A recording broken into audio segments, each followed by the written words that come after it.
course, unprecedented search and rescue that was helping particularly people out here where we are right now, as well as other barrier islands and other places where people needed help. We also made sure that where there were lagging in resources for things like power restoration, that we marshaled the resources in the state with other companies to come help in Lee County. And so you were able to get Duke as well as FPL helping the Lee County Electrical Cooperative to rebuild or to help get people back, and now to help rebuild the grid that are on the islands. Of course, we had the barrier islands, both Pine Island, Sanibel, and then Pine Island, both those bridges, they were disconnected from the mainland, and so that created a huge problem just in terms of being able to get the places restored. A lot of people were saying, well, it's just going to take too long, people just need to leave the island, but a lot of people on Pine Island wanted to stay.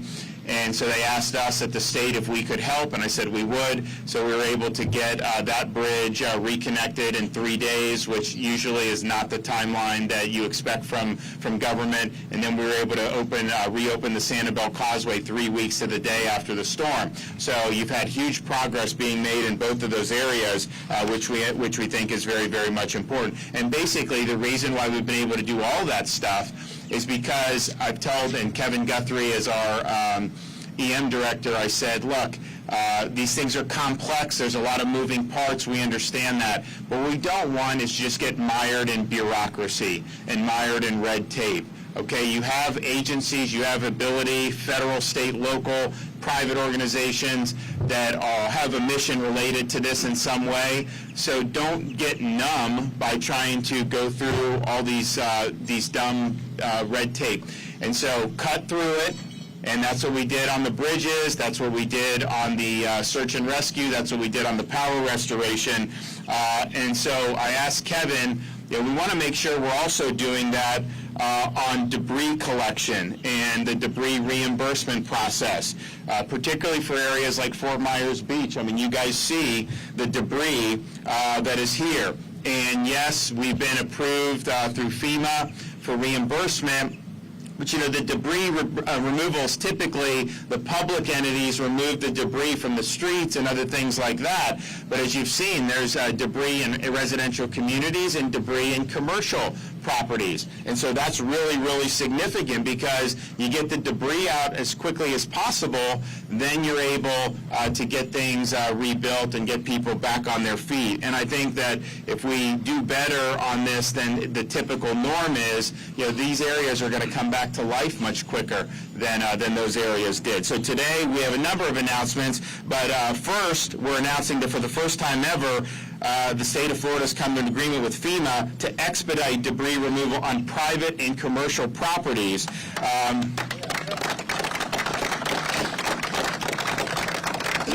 And we're able to do this because FEMA is going to use new technologies, satellite imagery, but also other technologies to be able to assess damage more quickly for both homes and for businesses. It had been in the past, FEMA would literally have to go door to door to physically inspect structures, but as you know, that can take months to be able to complete. So by leveraging technology, we're avoiding that tedious process and allowing FEMA to make quicker determinations for program eligibility, and we are going to continue to use all remaining resources to expedite recovery in this regard. So FEMA is going to be issuing guidance that will allow us to expedite debris removal in the most impacted areas like Fort Myers Beach and Sanibel, where of course we had the most significant storm surge, and so that will accelerate cleanup and recovery efforts. So these waivers will allow debris removal in private communities and may include removal of damaged slabs on private property. So this is not typically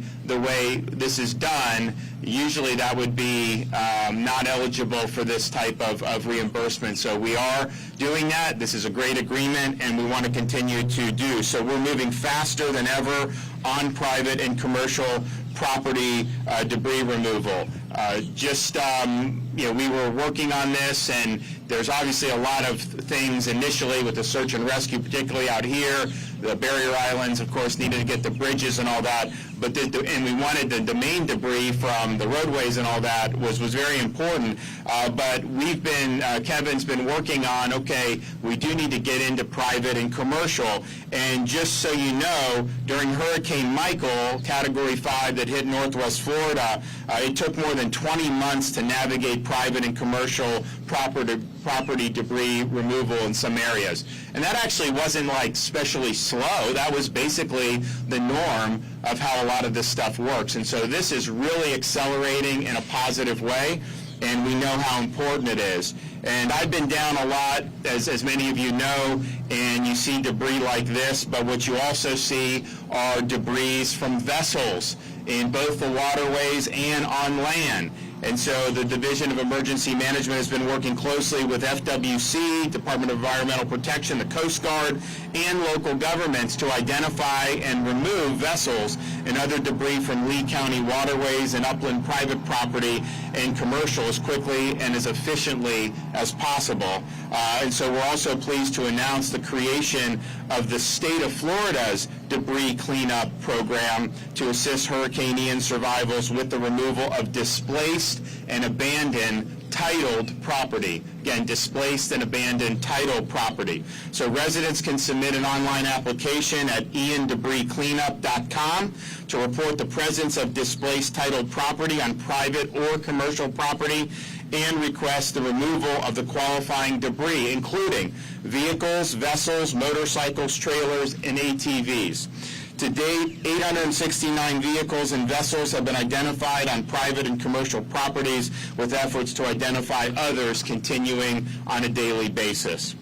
Now, the damage that was caused by Hurricane Ian has created a need, as many of you know, for housing, and we've worked hard to make sure Floridians can stay in their communities. And I think people want to stay, but they got to have a valid pathway, a viable pathway to be able to do so. So immediately after the storm, we announced the Transitional Sheltering Assistance Program, which provides for short-term accommodations like hotels for those impacted by the storm. This past weekend, I announced that the Florida Housing Finance Corporation has awarded $5 million to local housing partners to help Floridians impacted pay their home insurance deductibles in the 6 hardest hit counties. Now, you have seniors on fixed incomes. We obviously are in a period where we have a 4-decade high inflation rate. You know, that's obviously eating up people's savings if they have expenses apart from this. So there's going to be Floridians that could really use some deductible assistance, and so that's what that will do. FEMA individual assistance also helps with alternate housing, hotels, and rental, and many of you have also used that option, as we know, and we know that many have been staying in temporary housing, but we also know short-term lodging ends, and many of you want to be near your home and property, particularly as you rebuild. So today I'm happy to announce that FEMA direct temporary housing has been improved for impacted individuals whose homes are uninhabitable due to the storm in Charlotte, Collier, DeSoto, and Lee counties. The direct housing program provides up to 18 months of assistance for manufactured housing units, non-motorized recreational vehicles, and other ready-to-occupy housing while folks make plans for permanent housing. Those who've already applied for FEMA assistance do not need to reapply. If applicants meet the criteria for direct temporary housing, they will be contacted by FEMA. Now, FEMA's direct housing program will not be able to meet every household's needs. So I'm also announcing a state-led housing mission to provide travel trailers and recreational vehicles to impacted Floridians who may not be eligible for FEMA's program. Our goal with these programs is for families to be able to live on their own property if they so choose, while repairs to their homes are performed. These communities have been through a lot, and the recovery process, as we know, can be difficult.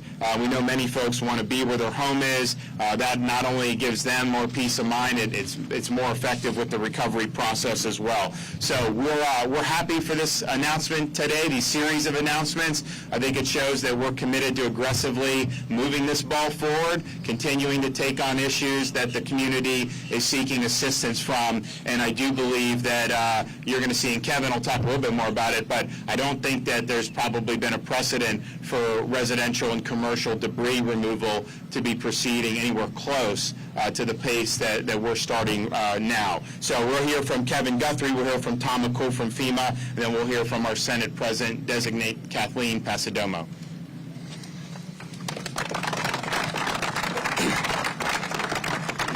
Thank you, Governor. Thank you for your continued leadership and support.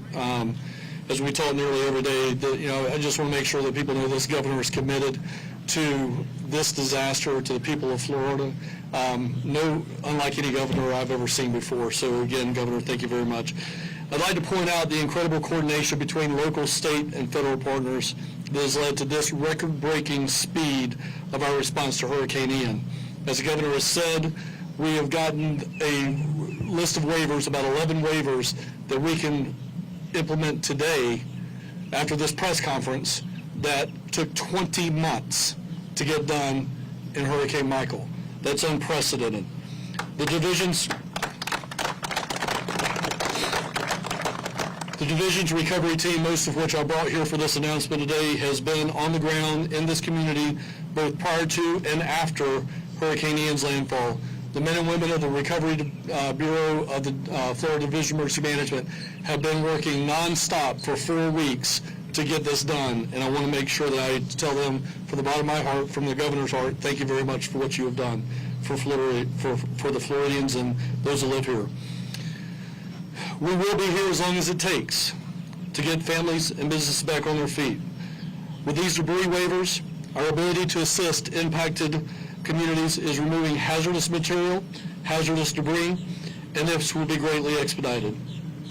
Under the governor's leadership, we have already removed enough debris in Lee County alone to fill almost 300 Olympic swimming pools.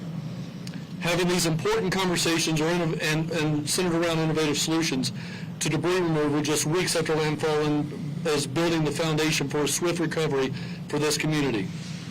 Please keep in mind that in more inland communities with fewer impacts, the traditional application process will have to be followed.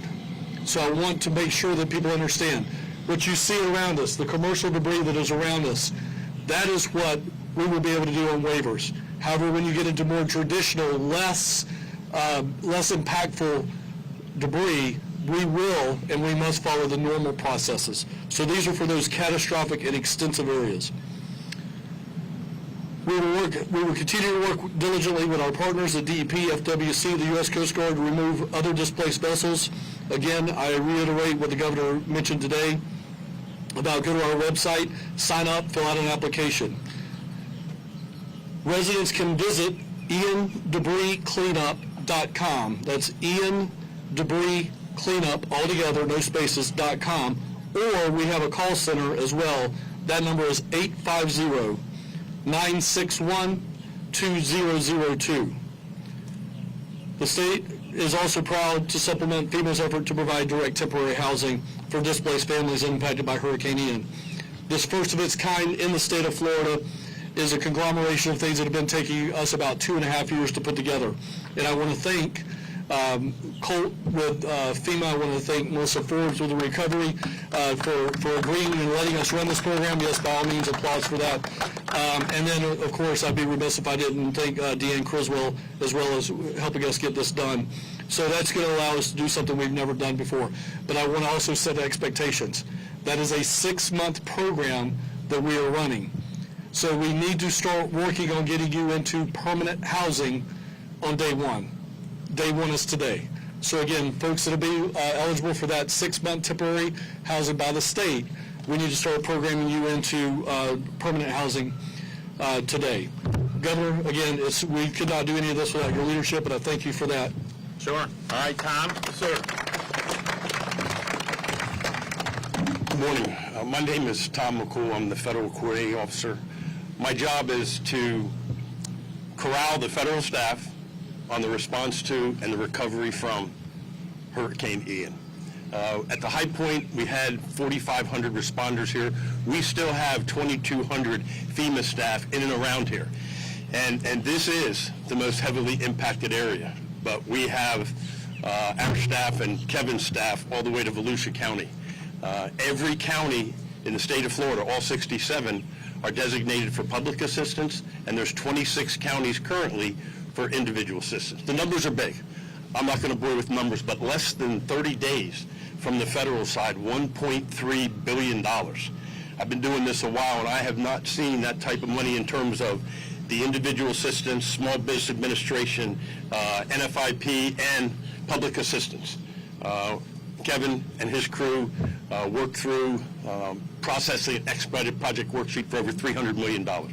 It's hard to keep up with the state of Florida, but we've been co-located with Kevin Guthrie and his staff 4 days prior to impacts up in Tallahassee. We moved down here, and we are here. We're opening a joint field office up near the Tampa area, and that'll be open next week, and it's in Brandon, Florida. We have a robust facility open up near JetBlue Park, and that will house the responders and recovery specialists here. So as we get into the true recovery, we will come to you, the applicants, the individual assistance survivors. Now, that being said, we anticipate another 100,000, 700,000 Floridian households have applied for individual assistance. We expect about another 130,000. So you'll see disaster survivor assistance FEMA crews walking down the street, knocking on your doors. Please, if you've already registered, they can update you on your registration. And we have 18 disaster recovery centers set up from here to Volusia County, and we're opening up more. At end state, there'll probably be about 30, and they are a multi-agency disaster recovery center. Now, I want to talk specifically about the initiative. Kevin came up with this idea, and we worked on it for the last 2 weeks. We said, well, could we possibly go to FEMA headquarters and get some waivers? Because as the governor mentioned, private property and limited commercial property debris removal take time. And from FEMA headquarters to the staff at FDM to our staff worked very, very hard. And this morning at 10:15, the first set. Now that is a moving target. We use geospatial. We use individual on-the-ground assessments. We use National Institute for Standard Technology. We use LIDAR, and we used you when you came in and said, "Here's how much damage I have in your home." So that first trunk is coming out, and it came out this morning. We'll continue as we get more damage assessments in. We'll continue to update that. So that is a living document that we will work with the county emergency managers through Florida Department of Emergency Management. And then with the housing mission has been approved for those 4 counties the governor's mentioned, working in tandem with the Florida Department of Emergency Management with the non-congregate sheltering. We think we'll have a housing solution. And from the FEMA side, it's up to 18 months. And you might not just get a travel trailer or a mobile home. That's our 2 options. We also have direct lease.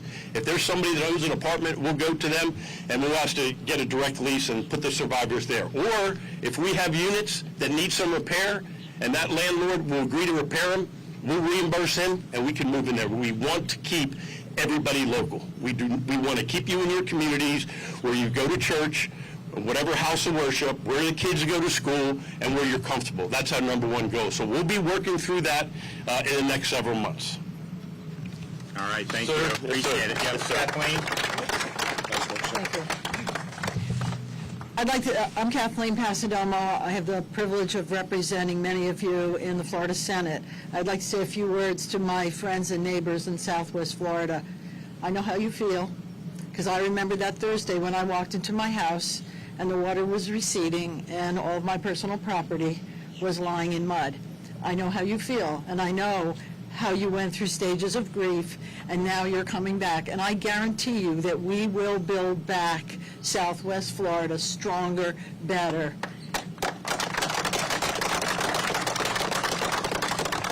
And I want to say this because he won. Governor DeSantis... We have any... Yeah, they're right here.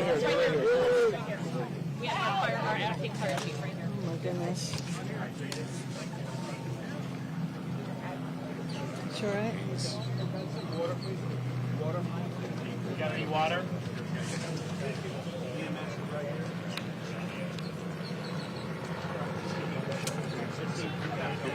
We're good. Okay. All right. We got. All right. You got to take it. She's fine. She's fine. It's going to be okay. And this just goes to show you The first person that came to our aid was our great governor. He won't say this, but I will. He has a heart for Southwest Florida, and he has been here almost every day since the storm, and he will be here. And his agencies, Kevin Guthrie, we love you. You have done an amazing job. The other thing I want to say, and one of the biggest issues we have is housing, and it has been a big issue for the last several years. I can tell you Governor DeSantis' office and my office has spent the entire summer working on some legislation that will help relieve the affordable housing crisis. So there's a lot that's going to happen. We are not going to abandon you. We care deeply about Southwest Florida, and we will continue to help you rebuild stronger and better. Thank you. Okay. And I've already spoken with Kathleen. I had mentioned last week that we'll do a special legislative session between now and the end of the year, and we will do the property tax rebates for the people that as property has been destroyed or severely damaged. We suspended that as governor, but I can't do the rebate without the legislature. And then we'll also look to see what other needs there are down in Southwest Florida in terms of additional appropriations or anything that we may need to tweak on a policy front. And so you guys have been great at providing feedback for Kevin and others, but let us know. We've got some good programs that people have been using. We did the no interest loans, and we've got, I think they dispersed $20 million in that, and you've got $50 million total, and there's enough applications that are in process to probably use that all. So we're interested in looking at that, and also the deductible assistance. We'll see how that's used, but if that's effective, then we could do some more there. So we just want to be helpful, and I'm glad that we're going to be able to get back in very quickly by the end of the year. Okay, anybody? Before we go, yes. Okay. Hi there. So, your agency partners with ADR, but they're collaborating with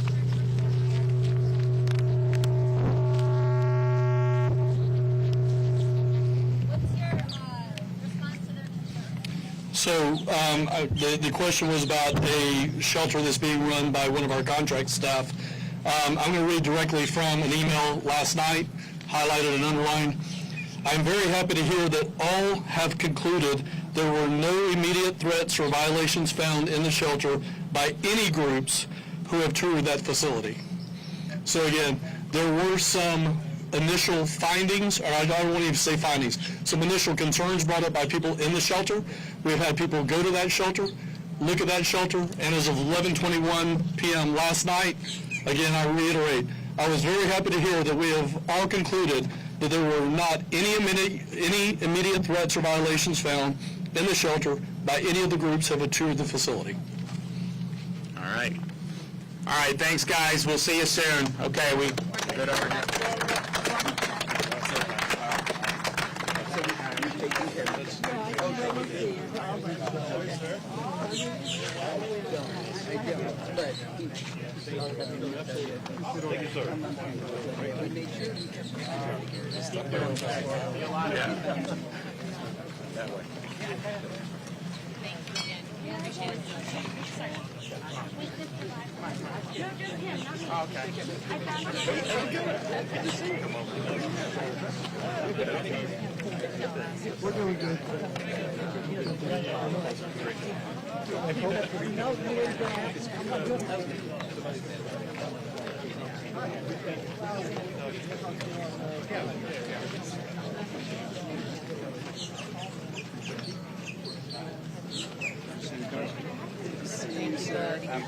How are you doing?